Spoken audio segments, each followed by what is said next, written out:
श्रीमहालक्ष्मीकृतं गणपतिस्तोत्रम्।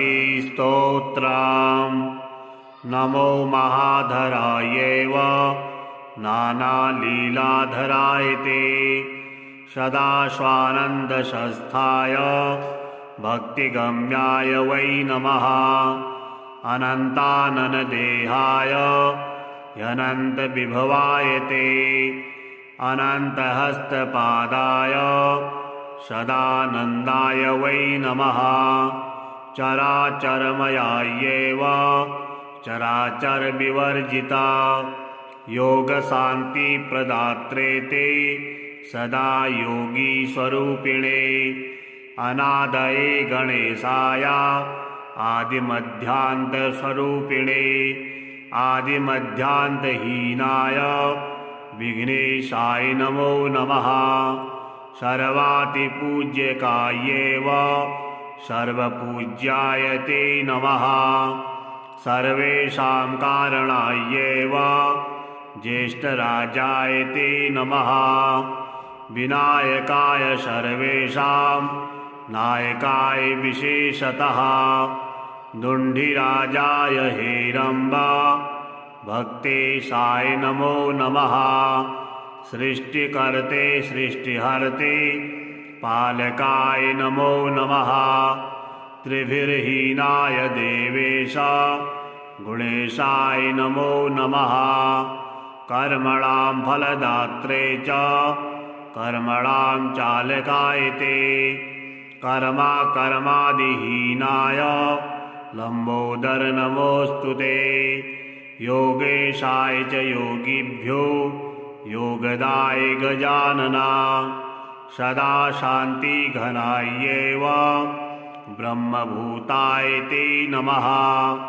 किं स्तौमि गणनाथं त्वां शतां ब्रह्मपतिं प्रभो अतश्च प्रणमामि त्वां तेन तुष्टो भव प्रभो।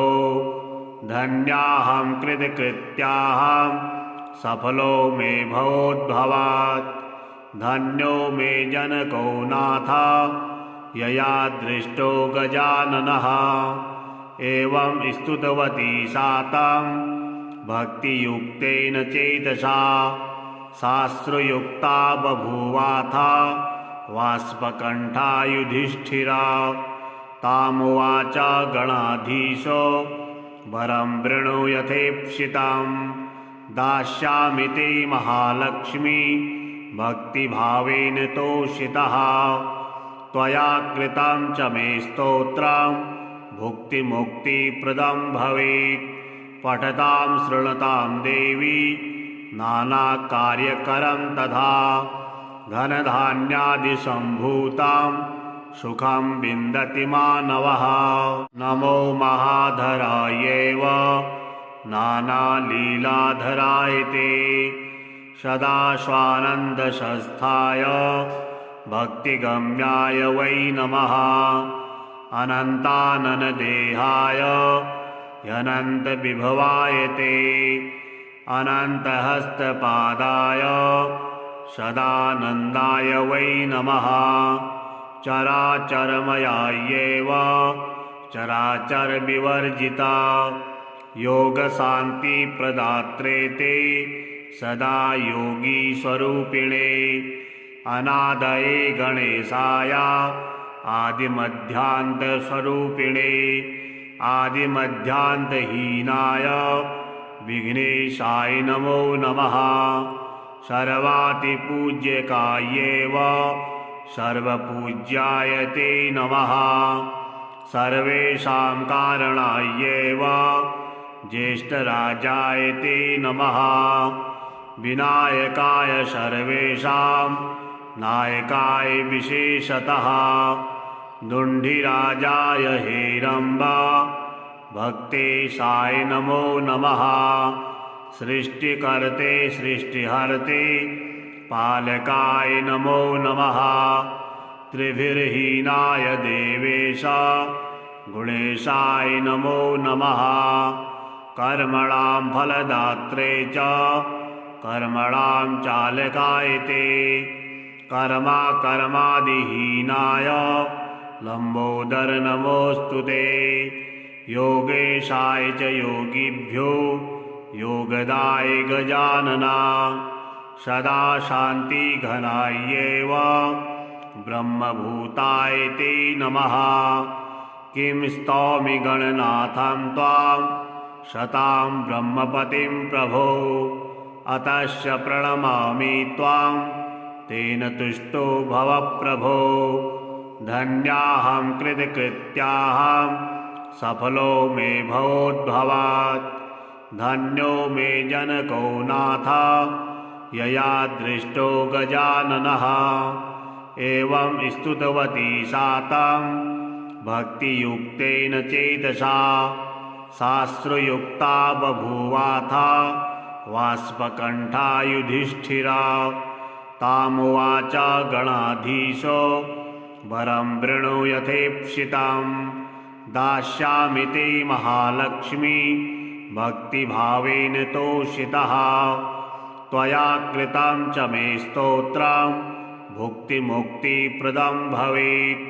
पठतां शृणुतां देवी नानाकार्यकरं तथा धनधान्यादिसम्भूतां सुखं विन्दति मानवः। नमो महाधरायैव नानालीलाधराय ते सदा स्वानन्दसंस्थाय भक्तिगम्याय वै नमः। अनन्ताननदेहाय ह्यनन्तविभवाय ते अनन्तहस्तपादाय सदानन्दाय वै नमः। चराचरमयायैव चराचरविवर्जिता योगशान्तिप्रदात्रे ते सदा योगीस्वरूपिणे। अनादये गणेशाय आदिमध्यान्तस्वरूपिणे आदिमध्यान्तहीनाय विघ्नेशाय नमो नमः। सर्वातिपूज्यकायैव सर्वपूज्याय ते नमः। सर्वेषां कारणायैव ज्येष्ठराजाय ते नमः। विनायकाय सर्वेषां नायकाय विशेषतः दुण्डिराजाय हेरम्ब भक्तेशाय नमो नमः। सृष्टिकर्ते सृष्टिहर्ते पालकाय नमो नमः। त्रिभिर्हीनाय देवेश गुणेशाय नमो नमः। कर्मणां फलदात्रे च कर्मणां चालकाय ते कर्मादिहीनाय लंबोदर नमोऽस्तु ते। योगेशाय च योगिभ्यो योगदाय गजानना सदा शान्तिघनायैव ब्रह्मभूताय ते नमः। किं स्तौमि गणनाथं त्वां शतां ब्रह्मपतिं प्रभो अतश्च प्रणमामि त्वां तेन तुष्टो भव प्रभो। धन्याहं कृतकृत्याहं सफलो मे भवोद्भवात् धन्यो मे जनको नाथ यया दृष्टो गजाननः। एवं स्तुतवती सा तं भक्तियुक्तेन चेतसा शास्त्रयुक्ता बभूवाथ वाष्पकण्ठा युधिष्ठिरा। तामुवाच गणाधीशो वरं वृणु यथेप्सितं दास्यामि ते महालक्ष्मी भक्तिभावेन तोषितः। त्वया कृतं च मे स्तोत्रं भुक्तिमुक्तिप्रदं भवेत्। पठतां शृणुतां देवी नानाकार्यकरं तथा धनधान्यादिसम्भूतां सुखं विन्दति मानवः। नमो महाधरायैव नानालीलाधराय ते सदा स्वानन्दसंस्थाय भक्तिगम्याय वै नमः। अनन्ताननदेहाय ह्यनन्तविभवाय ते अनन्तहस्तपादाय सदानन्दाय वै नमः। चराचरमयायैव चराचरविवर्जिता योगशान्तिप्रदात्रे ते सदा योगीस्वरूपिणे अनादये गणेशाय आदिमध्यान्तस्वरूपिणे आदिमध्यान्तहीनाय विघ्नेशाय नमो नमः। सर्वातिपूज्यकायैव सर्वपूज्याय ते नमः। सर्वेषां कारणायैव ज्येष्ठराजाय ते नमः। विनायकाय सर्वेषां नायकाय विशेषतः दुण्डिराजाय हेरम्ब भक्तेशाय नमो नमः। सृष्टिकर्ते सृष्टिहर्ते पालकाय नमो नमः। त्रिभिर्हीनाय देवेश गुणेशाय नमो नमः। कर्मणां फलदात्रे च कर्मणां चालकाय ते कर्मादिहीनाय लंबोदर नमोऽस्तु ते। योगेशाय च योगिभ्यो योगदाय गजानना सदा शान्तिघनायैव ब्रह्मभूताय ते नमः। किं स्तौमि गणनाथं त्वां शतां ब्रह्मपतिं प्रभो अतश्च प्रणमामि त्वां तेन तुष्टो भव प्रभो। धन्याहं कृतकृत्याहं सफलो मे भवोद्भवात् धन्यो मे जनको नाथ यया दृष्टो गजाननः। एवं स्तुतवती सा तं भक्तियुक्तेन चेतसा शास्त्रयुक्ता बभूवाथ वाष्पकण्ठा युधिष्ठिरा। तामुवाच गणाधीशो वरं वृणु यथेप्सितं दास्यामि ते महालक्ष्मी भक्तिभावेन तोषितः। त्वया कृतं च मे स्तोत्रं भुक्तिमुक्तिप्रदं भवेत्। पठतां शृणुतां देवी नानाकार्यकरं तथा धनधान्यादिसम्भूतां सुखं विन्दति मानवः। नमो महाधरायैव नानालीलाधराय ते सदा स्वानन्दशस्थाय भक्तिगम्याय वै नमः। अनन्ताननदेहाय ह्यनन्तविभवाय ते अनन्तहस्तपादाय सदानन्दाय वै नमः। चराचरमयायैव चराचरविवर्जिता योगशान्तिप्रदात्रे ते सदा योगीस्वरूपिणे अनादये गणेशाय आदिमध्यान्तस्वरूपिणे आदिमध्यान्तहीनाय विघ्नेशाय नमो नमः।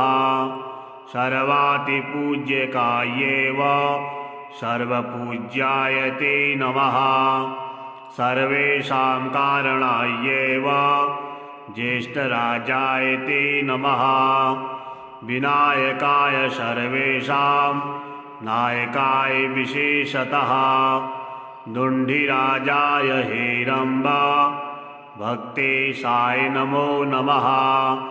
सृष्टिकर्ते सृष्टिहर्ते पालकाय नमो नमः। त्रिभिर्हीनाय देवेश गुणेशाय नमो नमः। कर्मणां फलदात्रे च कर्मणां चालकाय ते कर्मादिहीनाय लंबोदर नमोऽस्तु ते। योगेशाय च योगिभ्यो योगदाय गजानना सदा शान्तिघनायैव ब्रह्मभूताय ते नमः। किं स्तौमि गणनाथं त्वां शतां ब्रह्मपतिं प्रभो अतश्च प्रणमामि त्वां तेन तुष्टो भव प्रभो। धन्याहं कृतकृत्याहं सफलो मे भवोद्भवात् धन्यो मे जनको नाथ यया दृष्टो गजाननः एवं स्तुतवती सा तं भक्तियुक्तेन चेतसा शास्त्रयुक्ता बभूवाथ वाष्पकण्ठा युधिष्ठिरा तामुवाच गणाधीशो वरं वृणु यथेप्सितं दास्यामि ते महालक्ष्मी भक्तिभावेन तोषितः त्वया कृतं च मे स्तोत्रं भुक्तिमुक्तिप्रदं भवेत् पठतां शृणुतां देवी नानाकार्यकरं तथा धनधान्यादिसम्भूतां सुखं विन्दति मानवः नमो महाधरायैव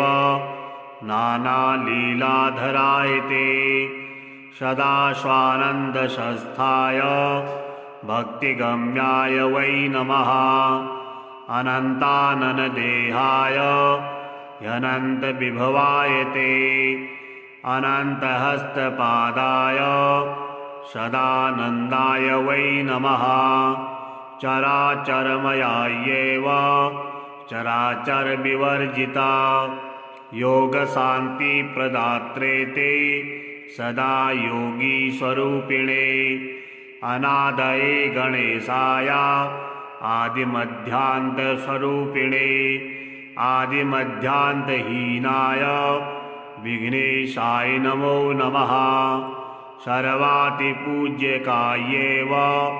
सर्वपूज्याय ते नमः सर्वेषां कारणायैव ज्येष्ठराजाय ते नमः विनायकाय सर्वेषां नायकाय विशेषतः दुण्डिराजाय हेरम्ब भक्तेशाय नमो नमः सृष्टिकर्ते सृष्टिहर्ते पालकाय नमो नमः त्रिभिर्हीनाय देवेश गुणेशाय नमो नमः कर्मणां फलदात्रे च कर्मणां चालकाय ते कर्मादिहीनाय लंबोदर नमोऽस्तु ते योगेशाय च योगिभ्यो योगदाय गजानना सदा शान्तिघनायैव ब्रह्मभूताय ते नमः किं स्तौमि गणनाथं त्वां शतां ब्रह्मपतिं प्रभो अतश्च प्रणमामि त्वां तेन तुष्टो भव प्रभो धन्याहं कृतकृत्याहं सफलो मे भवोद्भवात् धन्यो मे जनको नाथ यया दृष्टो गजाननः एवं स्तुतवती सा तं भक्तियुक्तेन चेतसा शास्त्रयुक्ता बभूवाथ वाष्पकण्ठा युधिष्ठिरा तामुवाच गणाधीशो वरं वृणु यथेप्सितं दास्यामि ते महालक्ष्मी भक्तिभावेन तोषितः त्वया कृतं च मे स्तोत्रं भुक्तिमुक्तिप्रदं भवेत् पठतां शृणुतां देवी नानाकार्यकरं तथा धनधान्यादिसम्भूतां सुखं विन्दति मानवः नमो महाधरायैव नानालीलाधराय ते सदा स्वानन्दशस्थाय भक्तिगम्याय वै नमः अनन्ताननदेहाय ह्यनन्तविभवाय ते अनन्तहस्तपादाय सदानन्दाय वै नमः चराचरमयायैव चराचरविवर्जिता योगशान्तिप्रदात्रे ते सदा योगीस्वरूपिणे अनादये गणेशाय आदिमध्यान्तस्वरूपिणे आदिमध्यान्तहीनाय विघ्नेशाय नमो नमः सर्वातिपूज्यकायैव सर्वपूज्याय ते नमः। सर्वेषां कारणायैव ज्येष्ठराजाय ते नमः। विनायकाय सर्वेषां नायकाय विशेषतः दुण्डिराजाय हेरम्ब भक्तेशाय नमो नमः। सृष्टिकर्ते सृष्टिहर्ते पालकाय नमो नमः। त्रिभिर्हीनाय देवेश गुणेशाय नमो नमः। कर्मणां फलदात्रे च कर्मणां चालकाय ते कर्मादिहीनाय लंबोदर नमोऽस्तु ते। योगेशाय च योगिभ्यो योगदाय गजानना। सदा शान्तिघनायैव ब्रह्मभूताय ते नमः। किं स्तौमि गणनाथं त्वां शतां ब्रह्मपतिं प्रभो। अतश्च प्रणमामि त्वां तेन तुष्टो भव प्रभो। धन्याहं कृतकृत्याहं सफलो मे भवोद्भवात्। धन्यो मे जनको नाथ यया दृष्टो गजाननः। एवं स्तुतवती सा तं भक्तियुक्तेन चेतसा। शास्त्रयुक्ता बभूवाथ वाष्पकण्ठा युधिष्ठिरा। तामुवाच गणाधीशो वरं वृणु यथेप्सितं। दास्यामि ते महालक्ष्मी भक्तिभावेन तोषितः। त्वया कृतं च मे स्तोत्रं भुक्तिमुक्तिप्रदं भवेत्। पठतां शृणुतां देवी नानाकार्यकरं तथा। धनधान्यादिसम्भूतां सुखं विन्दति मानवः। नमो महाधरायैव नानालीलाधराय ते। सदा स्वानन्दशस्थाय भक्तिगम्याय वै नमः। अनन्ताननदेहाय ह्यनन्तविभवाय ते। अनन्तहस्तपादाय सदानन्दाय वै नमः। चराचरमयायैव चराचरविवर्जिता। योगशान्तिप्रदात्रे ते सदा योगीस्वरूपिणे। अनादये गणेशाय आदिमध्यान्तस्वरूपिणे। आदिमध्यान्तहीनाय विघ्नेशाय नमो नमः। सर्वातिपूज्यकायैव सर्वपूज्याय ते नमः। सर्वेषां कारणायैव ज्येष्ठराजाय ते नमः। विनायकाय सर्वेषां नायकाय विशेषतः दुण्डिराजाय हेरम्ब भक्तेशाय नमो नमः। सृष्टिकर्ते सृष्टिहर्ते पालकाय नमो नमः। त्रिभिर्हीनाय देवेश गुणेशाय नमो नमः। कर्मणां फलदात्रे च कर्मणां चालकाय ते कर्मादिहीनाय लंबोदर नमोऽस्तु ते। योगेशाय च योगिभ्यो योगदाय गजानना। सदा शान्तिघनायैव ब्रह्मभूताय ते नमः। किं स्तौमि गणनाथं त्वां शतां ब्रह्मपतिं प्रभो। अतश्च प्रणमामि त्वां तेन तुष्टो भव प्रभो। धन्याहं कृतकृत्याहं सफलो मे भवोद्भवात्। धन्यो मे जनको नाथ यया दृष्टो गजाननः। एवं स्तुतवती सा तं भक्तियुक्तेन चेतसा। शास्त्रयुक्ता बभूवाथ वाष्पकण्ठा युधिष्ठिरा।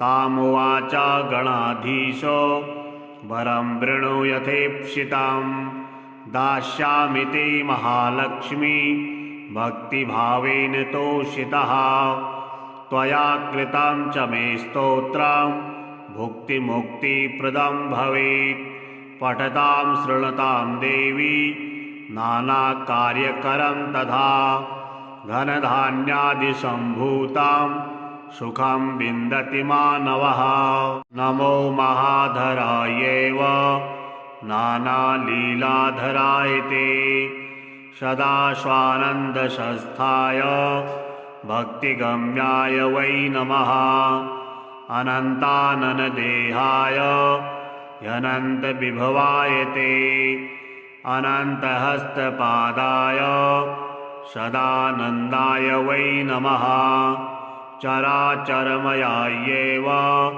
चराचरविवर्जिता योगशान्तिप्रदात्रे ते सदा योगीस्वरूपिणे अनादये गणेशाय आदिमध्यान्तस्वरूपिणे आदिमध्यान्तहीनाय विघ्नेशाय नमो नमः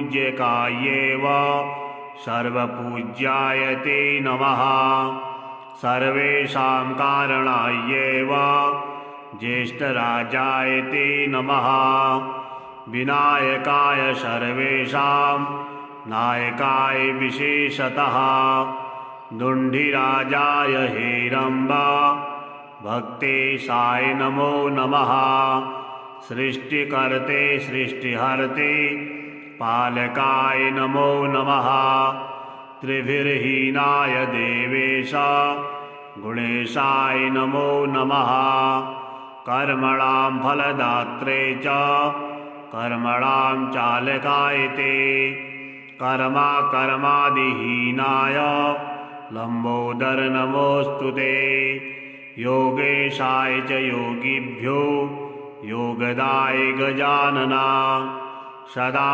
शान्तिघनायैव ब्रह्मभूताय ते नमः किं स्तौमि गणनाथं त्वां शतां ब्रह्मपतिं प्रभो अतश्च प्रणमामि त्वां तेन तुष्टो भव प्रभो धन्याहं कृतकृत्याहं सफलो मे भवोद्भवात् धन्यो मे जनको नाथ यया दृष्टो गजाननः एवं स्तुतवती सा तं भक्तियुक्तेन चेतसा शास्त्रयुक्ता बभूवाथ वाष्पकण्ठा युधिष्ठिरा तामुवाच गणाधीशो वरं वृणु यथेप्सितं दास्यामि ते महालक्ष्मी भक्तिभावेन तोषितः त्वया कृतं च मे स्तोत्रं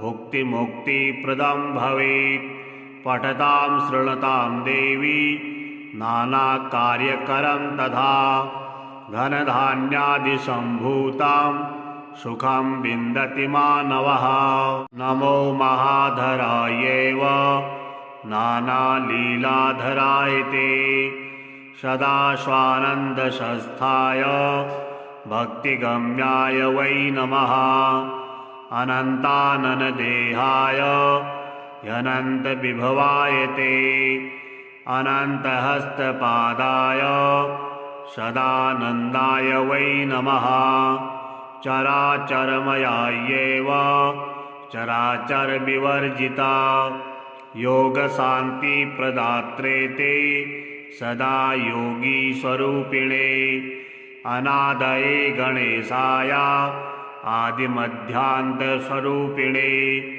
आदिमध्यान्तहीनाय विघ्नेशाय नमो नमः सर्वातिपूज्यकायैव सर्वपूज्याय ते नमः सर्वेषां कारणायैव ज्येष्ठराजाय ते नमः विनायकाय सर्वेषां नायकाय विशेषतः दुण्डिराजाय हेरम्ब भक्तेशाय नमो नमः सृष्टिकर्ते सृष्टिहर्ते पालकाय नमो नमः।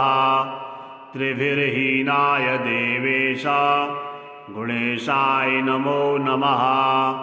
कर्मणां फलदात्रे च कर्मणां चालकाय ते कर्मादिहीनाय लंबोदर नमोऽस्तु ते।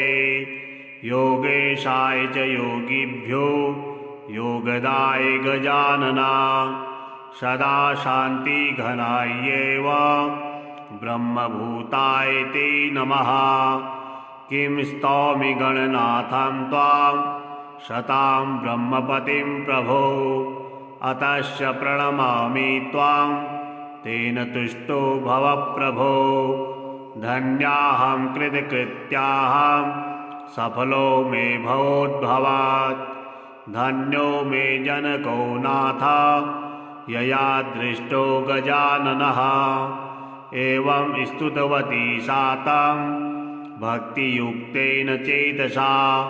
शास्त्रयुक्ता बभूवाथ वाष्पकण्ठा युधिष्ठिरा। तामुवाच गणाधीशो वरं वृणु यथेप्सितं। दास्यामि ते महालक्ष्मी भक्तिभावेन तोषितः। त्वया कृतं च मे स्तोत्रं भुक्तिमुक्तिप्रदं भवेत्। पठतां शृणुतां देवी नानाकार्यकरं तथा।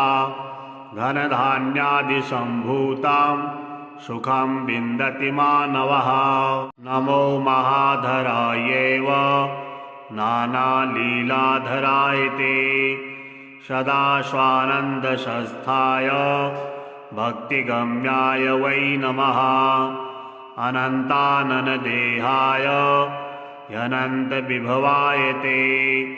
अनन्तहस्तपादाय सदानन्दाय वै नमः। चराचरमयायैव चराचरविवर्जिता। योगशान्तिप्रदात्रे ते सदा योगीस्वरूपिणे। अनादये गणेशाय आदिमध्यान्तस्वरूपिणे। आदिमध्यान्तहीनाय विघ्नेशाय नमो नमः। सर्वातिपूज्यकायैव सर्वपूज्याय ते नमः। सर्वेषां कारणायैव ज्येष्ठराजाय ते नमः। विनायकाय सर्वेषां नायकाय विशेषतः। दुण्डिराजाय हेरम्ब भक्तेशाय नमो नमः। सृष्टिकर्ते सृष्टिहर्ते पालकाय नमो नमः। त्रिभिर्हीनाय देवेश गुणेशाय नमो नमः। कर्मणां फलदात्रे च कर्मणां चालकाय ते कर्मादिहीनाय लंबोदर नमोऽस्तु ते। योगेशाय च योगिभ्यो योगदाय गजानना। सदा शान्तिघनायैव ब्रह्मभूताय ते नमः। किं स्तौमि गणनाथं त्वां शतां ब्रह्मपतिं प्रभो। अतश्च प्रणमामि त्वां तेन तुष्टो भव प्रभो। धन्याहं कृतकृत्याहं सफलो मे भवोद्भवात्। धन्यो मे जनको नाथ यया दृष्टो गजाननः। एवं स्तुतवती सा तं भक्तियुक्तेन चेतसा। शास्त्रयुक्ता बभूवाथ वाष्पकण्ठा युधिष्ठिरा। तामुवाच गणाधीशो वरं वृणु यथेप्सितं।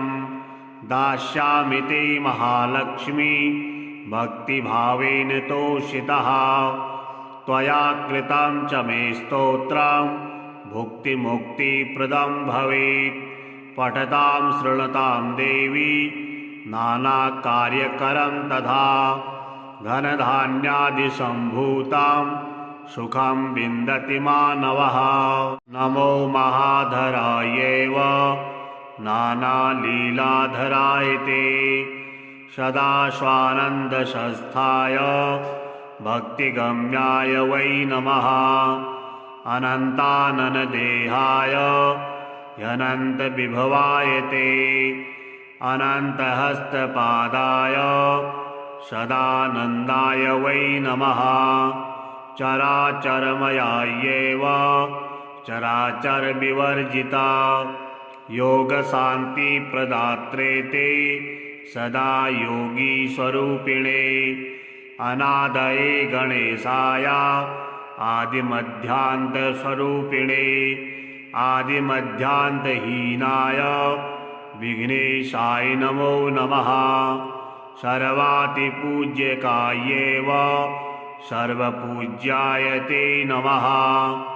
सर्वेषां कारणायैव ज्येष्ठराजाय ते नमः विनायकाय सर्वेषां नायकाय विशेषतः दुण्डिराजाय हेरम्ब भक्तेशाय नमो नमः सृष्टिकर्ते सृष्टिहर्ते पालकाय नमो नमः त्रिभिर्हीनाय देवेश गुणेशाय नमो नमः कर्मणां फलदात्रे च कर्मणां चालकाय ते कर्मादिहीनाय लम्बोदर नमोऽस्तु ते योगेशाय च योगिभ्यो योगदाय गजानना सदा शान्तिघनायैव ब्रह्मभूताय ते नमः किं स्तौमि गणनाथं त्वां शतां ब्रह्मपतिं प्रभो अतश्च प्रणमामि त्वां तेन तुष्टो भव प्रभो धन्याहं कृतकृत्याहं सफलो मे भवोद्भवात् धन्यो मे जनको नाथ यया दृष्टो गजाननः एवं स्तुतवती सा तं भक्तियुक्तेन चेतसा शास्त्रयुक्ता बभूवाथ वाष्पकण्ठा युधिष्ठिरा तामुवाच गणाधीशो वरं वृणु यथेप्सितं दास्यामि ते महालक्ष्मी भक्तिभावेन तोषितः त्वया कृतं च मे स्तोत्रं भुक्तिमुक्तिप्रदं भवेत् पठतां शृणुतां देवी नानाकार्यकरं तथा धनधान्यादिसम्भूतां सुखं विन्दति मानवः नमो महाधरायैव नानालीलाधराय ते सदाश्वानन्दशस्थाय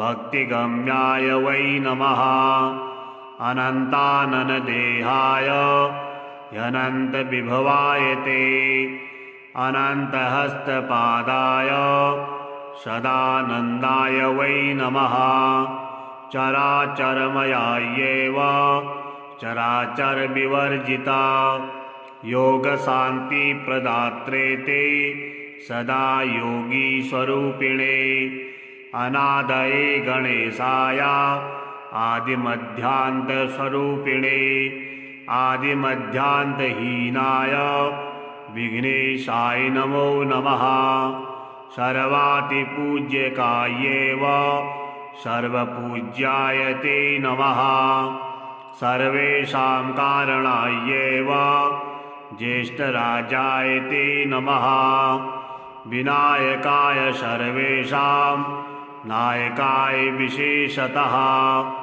दुण्डिराजाय हेरम्ब भक्तेशाय नमो नमः सृष्टिकर्ते सृष्टिहर्ते पालकाय नमो नमः त्रिभिर्हीनाय देवेश गुणेशाय नमो नमः कर्मणां फलदात्रे च कर्मणां चालकाय ते कर्मादिहीनाय लम्बोदर नमोऽस्तु ते योगेशाय च योगिभ्यो योगदाय गजानना सदा शान्तिघनायैव ब्रह्मभूताय ते नमः। किं स्तौमि गणनाथं त्वां शतां ब्रह्मपतिं प्रभो। अतश्च प्रणमामि त्वां तेन तुष्टो भव प्रभो। धन्याहं कृतकृत्याहं सफलो मे भवोद्भवात्। धन्यो मे जनको नाथ यया दृष्टो गजाननः। एवं स्तुतवती सा तं भक्तियुक्तेन चेतसा। शास्त्रयुक्ता बभूवाथ वाष्पकण्ठा युधिष्ठिरा। तामुवाच गणाधीशो वरं वृणु यथेप्सितं। दास्यामि ते महालक्ष्मी भक्तिभावेन तोषितः। त्वया कृतं च मे स्तोत्रं भुक्तिमुक्तिप्रदं भवेत्। पठतां शृणुतां देवी नानाकार्यकरं तथा। धनधान्यादिसम्भूतां सुखं विन्दति मानवः। नमो महाधरायैव नानालीलाधराय ते। सदा स्वानन्दशस्थाय भक्तिगम्याय वै नमः। अनन्ताननदेहाय ह्यनन्तविभवाय ते। अनन्तहस्तपादाय सदानन्दाय वै नमः। चराचरमयायैव चराचरविवर्जिता। योगशान्तिप्रदात्रे ते सदा योगीस्वरूपिणे। अनादये गणेशाय आदिमध्यान्तस्वरूपिणे। आदिमध्यान्तहीनाय विघ्नेशाय नमो नमः। सर्वातिपूज्यकायैव सर्वपूज्याय ते नमः। सर्वेषां कारणायैव ज्येष्ठराजाय ते नमः। विनायकाय सर्वेषां नायकाय विशेषतः। दुण्डिराजाय हेरम्ब भक्तेशाय नमो नमः। सृष्टिकर्ते सृष्टिहर्ते पालकाय नमो नमः। त्रिभिर्हीनाय देवेश गुणेशाय नमो नमः। कर्मणां फलदात्रे च कर्मणां चालकाय ते। कर्मादिहीनाय लम्बोदर नमोऽस्तु ते। योगेशाय च योगिभ्यो योगदाय गजानना। सदा शान्तिघनायैव ब्रह्मभूताय ते नमः। किं स्तौमि गणनाथं त्वां शतां ब्रह्मपतिं प्रभो। अतश्च प्रणमामि त्वां तेन तुष्टो भव प्रभो। धन्याहं कृतकृत्याहं सफलो मे भवोद्भवात्। धन्यो मे जनको नाथ यया दृष्टो गजाननः। एवं स्तुतवती सा तं भक्तियुक्तेन चेतसा। शास्त्रयुक्ता बभूवाथ वाष्पकण्ठा युधिष्ठिरा। तामुवाच गणाधीशो वरं वृणु यथेप्सितं। दास्यामि ते महालक्ष्मी भक्तिभावेन तोषितः। त्वया कृतं च मे स्तोत्रं भुक्तिमुक्तिप्रदं भवेत्। पठतां शृणुतां देवी नानाकार्यकरं तथा। धनधान्यादिसम्भूतां सुखं विन्दति मानवः। नमो महाधरायैव नानालीलाधराय ते। सदा स्वानन्दशस्थाय भक्तिगम्याय वै नमः। अनन्ताननदेहाय ह्यनन्तविभवाय ते। अनन्तहस्तपादाय सदानन्दाय वै नमः। चराचरमयायैव चराचरविवर्जिता। योगशान्तिप्रदात्रे ते सदा योगीस्वरूपिणे अनादये गणेशाय आदिमध्यान्तस्वरूपिणे आदिमध्यान्तहीनाय विघ्नेशाय नमो नमः। सर्वातिपूज्यकायैव सर्वपूज्याय ते नमः। सर्वेषां कारणायैव ज्येष्ठराजाय ते नमः। विनायकाय सर्वेषां नायकाय विशेषतः दुण्डिराजाय हेरम्ब भक्तेशाय नमो नमः। सृष्टिकर्ते सृष्टिहर्ते पालकाय नमो नमः। त्रिभिर्हीनाय देवेश गुणेशाय नमो नमः। कर्मणां फलदात्रे च कर्मणां चालकाय ते कर्मादिहीनाय लंबोदर नमोऽस्तु ते। योगेशाय च योगिभ्यो योगदाय गजानना सदा शान्तिघनायैव ब्रह्मभूताय ते नमः। किं स्तौमि गणनाथं त्वां शतां ब्रह्मपतिं प्रभो अतश्च प्रणमामि त्वां तेन तुष्टो भव प्रभो। धन्याहं कृतकृत्याहं सफलो मे भवोद्भवात् धन्यो मे जनको नाथ यया दृष्टो गजाननः। एवं स्तुतवती सा तं भक्तियुक्तेन चेतसा शास्त्रयुक्ता बभूवाथ वाष्पकण्ठा युधिष्ठिरा। तामुवाच गणाधीशो वरं वृणु यथेप्सितं दास्यामि ते महालक्ष्मी भक्तिभावेन तोषितः। त्वया कृतं च मे स्तोत्रं भुक्तिमुक्तिप्रदं भवेत्। पठतां शृणुतां देवी नानाकार्यकरं तथा धनधान्यादिसम्भूतां सुखं विन्दति मानवः। नमो महाधरायैव नानालीलाधराय ते सदा स्वानन्दशस्थाय भक्तिगम्याय वै नमः। अनन्ताननदेहाय ह्यनन्तविभवाय ते अनन्तहस्तपादाय सदानन्दाय वै नमः।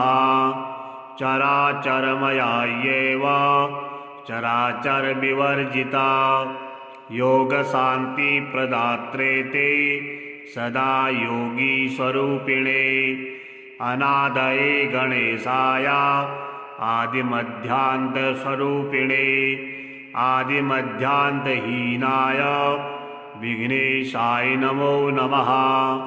सर्वातिपूज्यकायैव सर्वपूज्याय ते नमः।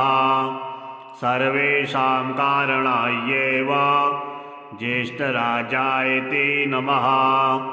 विनायकाय सर्वेषां नायकाय विशेषतः दुण्डिराजाय हेरम्ब भक्तेशाय नमो नमः। सृष्टिकर्ते सृष्टिहर्ते पालकाय नमो नमः। त्रिभिर्हीनाय देवेश गुणेशाय नमो नमः। कर्मणां फलदात्रे च कर्मणां चालकाय ते कर्मादिहीनाय लंबोदर नमोऽस्तु ते। योगेशाय च योगिभ्यो योगदाय गजानना सदा शान्तिघनायैव ब्रह्मभूताय ते नमः। किं स्तौमि गणनाथं त्वां शतां ब्रह्मपतिं प्रभो अतश्च प्रणमामि त्वां तेन तुष्टो भव प्रभो। धन्याहं कृतकृत्याहं सफलो मे भवोद्भवात् धन्यो मे जनको नाथ यया दृष्टो गजाननः। एवं स्तुतवती सा तं भक्तियुक्तेन चेतसा शास्त्रयुक्ता बभूवाथ वाष्पकण्ठा युधिष्ठिरा।